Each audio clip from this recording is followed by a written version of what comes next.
Welcome to Sean's Stories, where African hearts speak and unforgettable tales come alive. The rain hit the tin roof of Savannah Idu's shared apartment in Yaba like a slow curse that wouldn't stop. The city of Lagos moved without mercy, just as life had done since her father died. At only 20, Savannah had already aged twice her years. She worked mornings at a small catering company and nights at a rundown guest house, changing bed linens for strangers who barely noticed her presence. But even that wasn't enough to clear her father's gambling debt. He had died owing nearly 10 million naira, and the men he owed weren't the kind you paid late. She had tried everything. Everything, except this.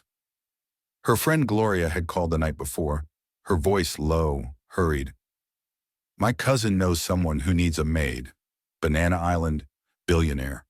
No nonsense, the pay's heavy, savvy, but you can't mess it up." Savannah had hesitated. She didn't have time for doubt. The landlord had already started locking the water tank.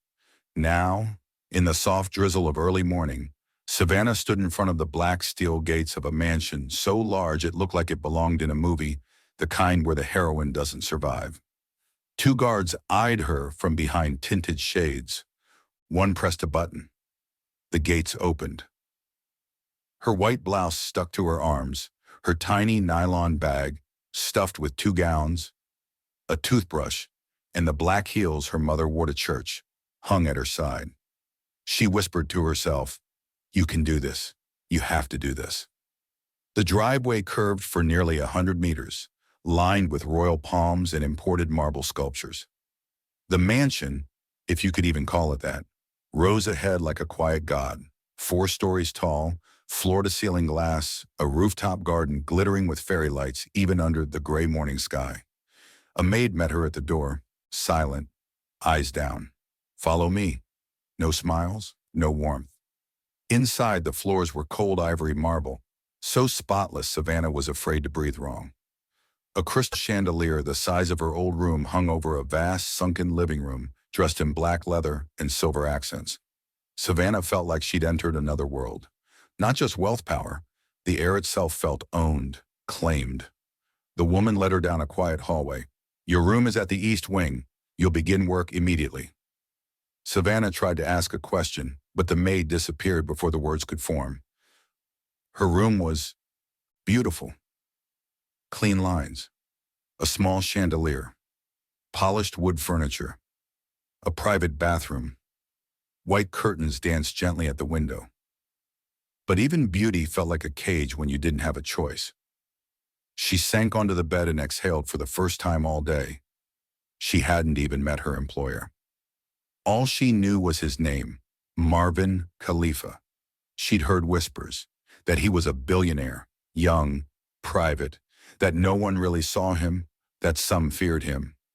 Some said he was into politics. Some said he was into darker things. Savannah didn't care. She wasn't here to play detective.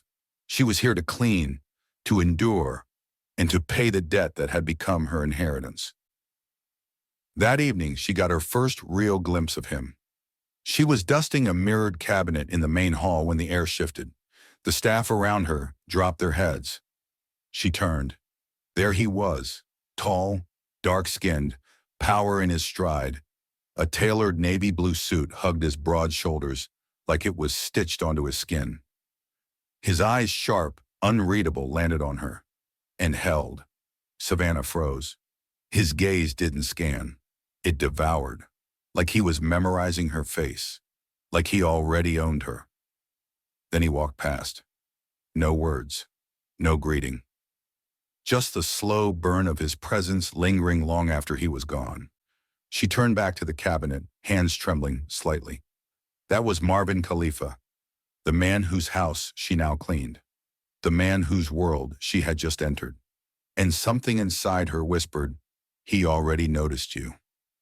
The next morning was bright and cruel. Savannah woke before dawn, dressed in her freshly ironed maid's uniform, crisp black dress, white apron, and tied her hair in a neat bun. The mansion was silent, except for the hum of air conditioning units and the faint rustle of curtains in the halls. By 6 a.m., she had already swept the east wing staircase, wiped down glass vases worth more than her life, and refilled the imported rose diffusers along the corridors. But as she wiped down the console table near the grand dining room, she heard the low growl of an engine. It wasn't just any car. It was a black Rolls-Royce. The front doors opened. The air changed. Staff members stood straighter, their eyes glued to the floor. Savannah instinctively turned, unsure why her heart began to pound. Marvin Khalifa entered like a whispered warning. Today he wore a gray suit, the fabric so fine it looked like liquid under the light. His shoes clicked on the marble as he walked, followed by two silent men in black. He was on the phone, but his presence was louder than thunder. Yes, close the deal. If they don't sign, pull the entire line out of distribution, he said flatly, voice like steel. Savannah was still holding a bottle of surface cleaner when his eyes found her. He stopped walking. His gaze swept from her head to her toes and back again. Not with interest, with ownership, as if she were a painting on his wall he hadn't noticed before, but now wouldn't forget. The silence around them stretched. Then he spoke. Name. She blinked, unsure he was addressing her.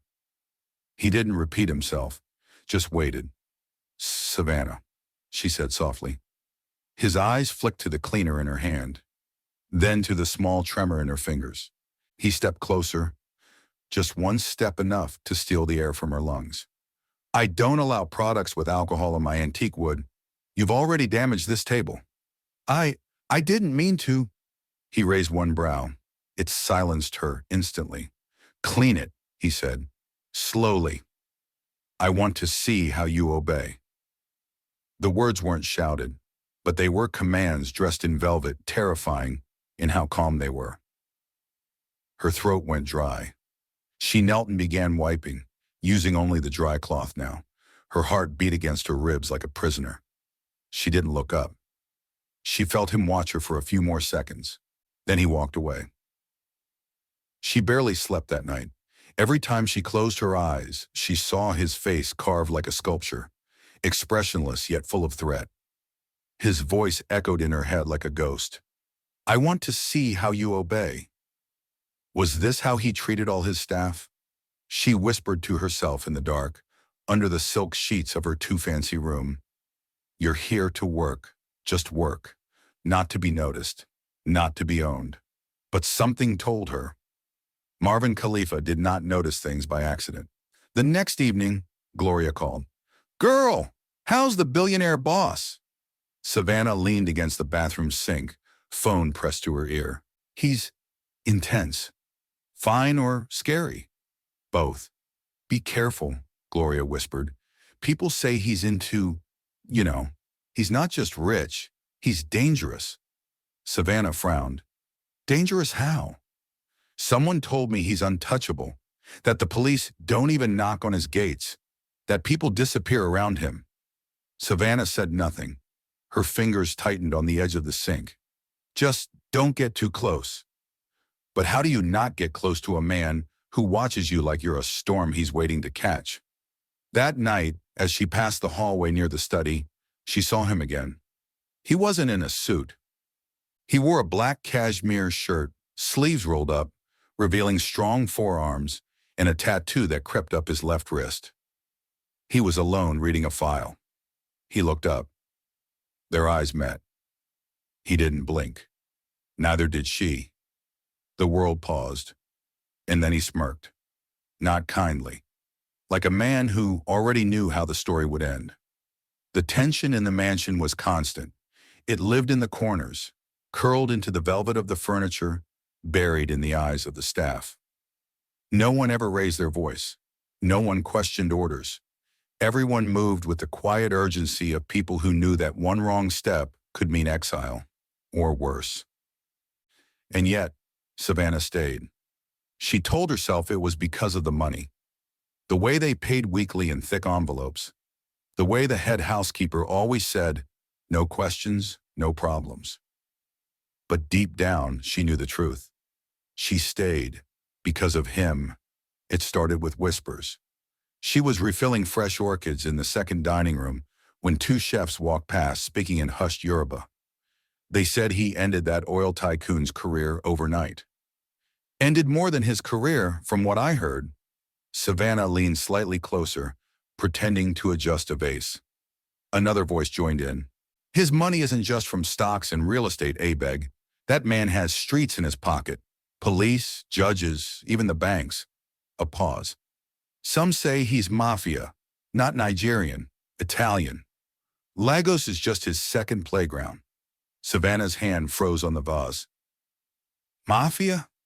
She returned to her quarters that night unable to breathe. She stared at the ceiling for hours, recalling every glance Marvin had given her. Every moment his eyes had pinned her in place. Every word that felt less like speech and more like command. Mafia king? She tried to push it away. People exaggerate. Rich men get stories built around them like myths. But something in her gut whispered otherwise. 3 days later, she was summoned. The head housekeeper stood in her doorway, holding a folded navy blue gown. Mr. Khalifa is hosting a private dinner. He requested your assistance with service tonight. Savannah blinked. Why me? The woman didn't answer, just handed her the dress and left. The dress fit like it had been made for her. Sleek, off-shoulder, hugging her figure just enough to feel exposed. Her hair was tied back, lips glossed. She walked into the main dining hall and stopped short.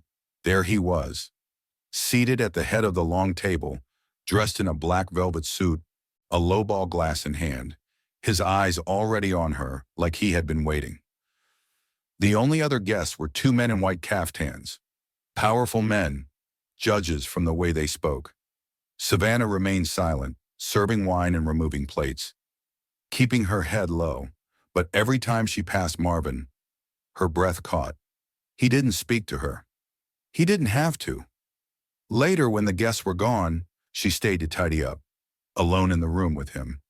He stood slowly, walked toward the window, hands in his pockets.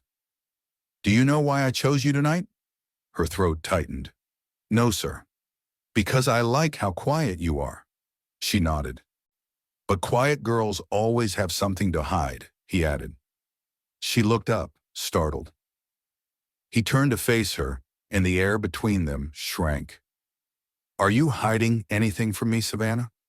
No, she whispered. Good, he said, because I don't like liars. I've killed liars. Her heart plummeted. He took a step closer. I don't want to hurt you, Savannah, but I need to know you understand what kind of world you've stepped into. She swallowed. I think I do. His eyes flicked over her face like a man studying a blueprint. You don't, but you will. He brushed past her, leaving the scent of expensive cologne and danger behind him. That night, Savannah locked her door. Not because she feared him, but because something inside her was shifting. She didn't know if it was fear, or fascination, or both. All she knew was, the moment she stepped into this mansion, her old life had ended. And Marvin Khalifa? He was no longer just a boss. He was a storm waiting to swallow her whole. It started with a knock, a soft one almost hesitant, at her door late that night. Savannah had just changed into her simple cotton nightdress, hair tied up, eyes red from overthinking. The whispers about Marvin, the look in his eyes at the dinner, the way her pulse had raced when he leaned just a little too close. She opened the door slowly, expecting the housekeeper. Instead, him, Marvin Khalifa, leaning against the doorframe, sleeves rolled, shirt half-buttoned. Come with me, he said, his voice low, unreadable. She didn't ask where. Didn't dare. She followed him. They walked down the private wing of the mansion, through a hallway she had never entered before. No staff, no sounds. Just expensive art on the walls and the faint scent of musk and cedarwood in the air. He opened a door to a dimly lit room. Not an office and not a bedroom. A lounge of some sort, with floor-to-ceiling glass on one side revealing Lagos's skyline in golden dots. Rain misted the window. He poured himself a drink and gestured to the couch. Sit. She sat. Her fingers trembled slightly against the fabric. He remained standing, watching her like a hawk. "You've been in my house for 10 days, he said. "You've barely spoken." "I didn't think I was supposed to," she replied carefully. He tilted his head. "Smart." He sipped his drink, then set it down and walked over, slow, measured, controlled. When he stopped in front of her, she had to crane her neck to meet his eyes. Then he did something unexpected. He knelt, right in front of her. "I don't like disobedience," he said, voice barely above a whisper. "But I like fear even."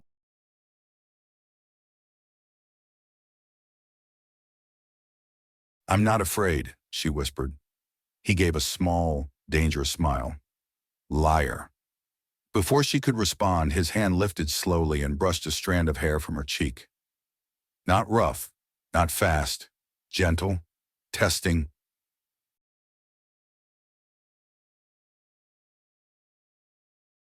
"With things I want, Savannah, I take them." Her lips parted. "Do you want me to stop?" he asked, eyes fixed on hers. Savannah froze. Her body was screaming. "Yes. No. Yes. I don't know," she said truthfully. That answer did something to him. His hands slid to the back of her neck. He leaned in, and then he kissed her.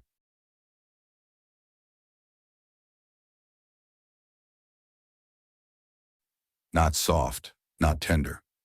It was acclaiming. A slow, possessive, dominant kiss that made the room disappear. Her fingers gripped his shirt. Her breath hitched. When he pulled back, his forehead rested against hers. "I warned you," he murmured. "You stepped into my house. That makes you mine."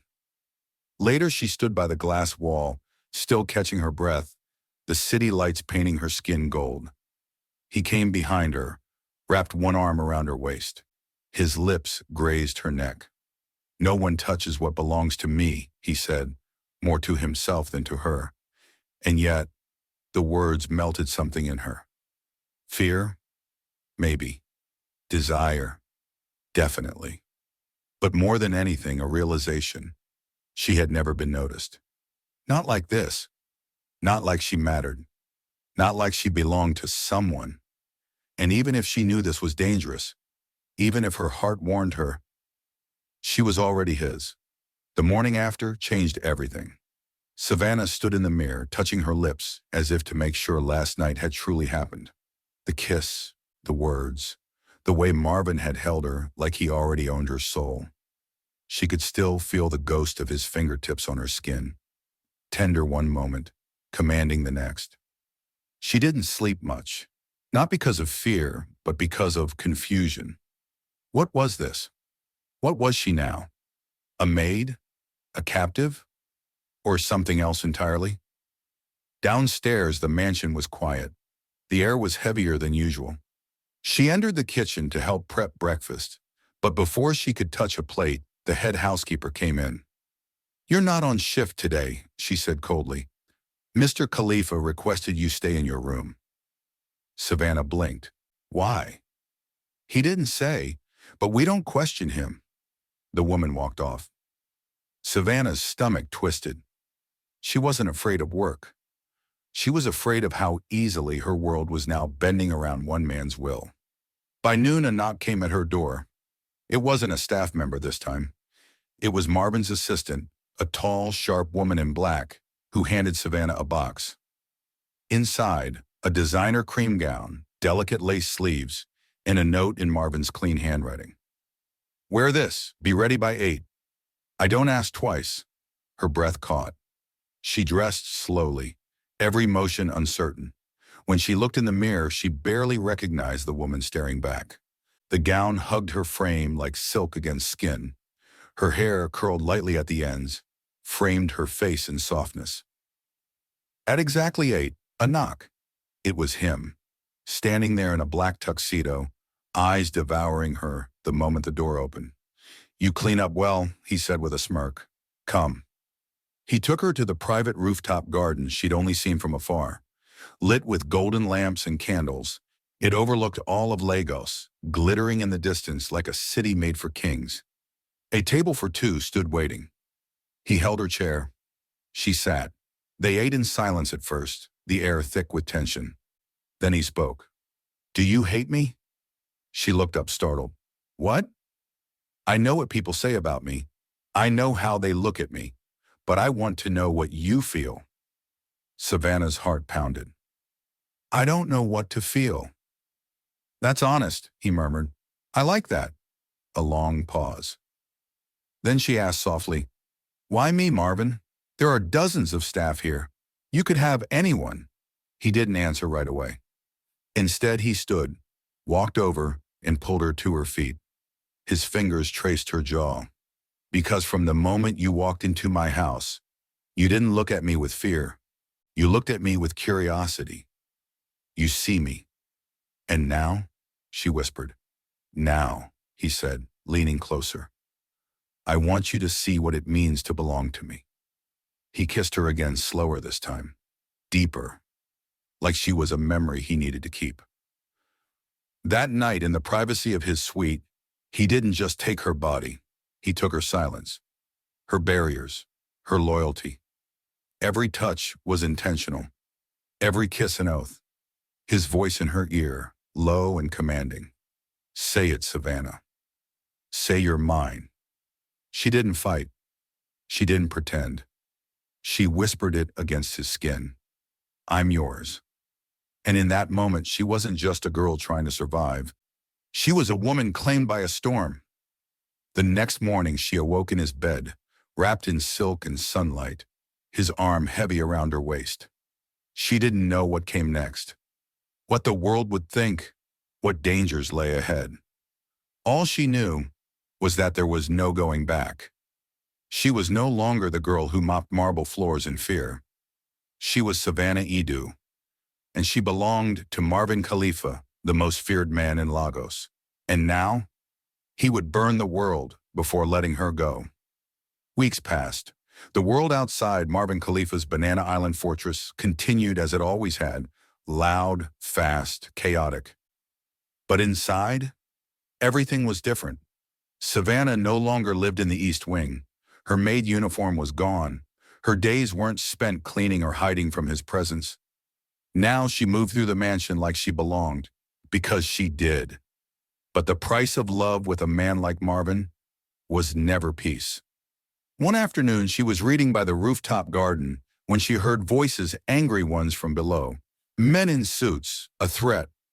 She peeked from the terrace just as Marvin stepped out the front door, his expression dark and unyielding. The man confronting him shouted something about betrayal. Savannah didn't hear the full words, but she saw the gun. Saw the way Marvin's men reacted, instantly shielding him, overpowering the stranger. Within seconds, silence returned. Blood on the driveway. Just like that. Savannah couldn't breathe. Marvin walked back in, calm, hands clean. When he entered their bedroom, he found her standing stiffly near the mirror.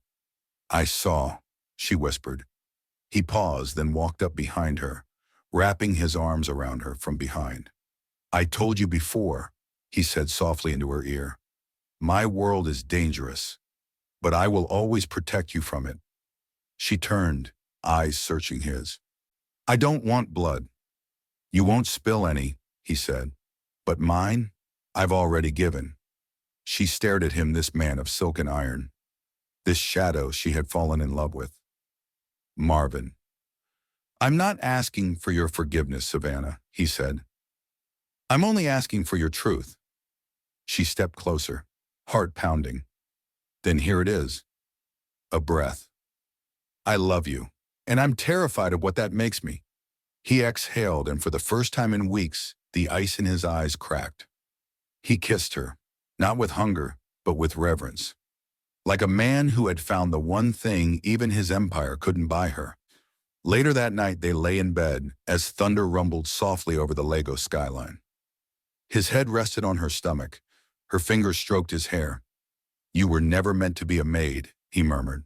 "No," she whispered. "I was meant to find you." He looked up at her, one brow raised.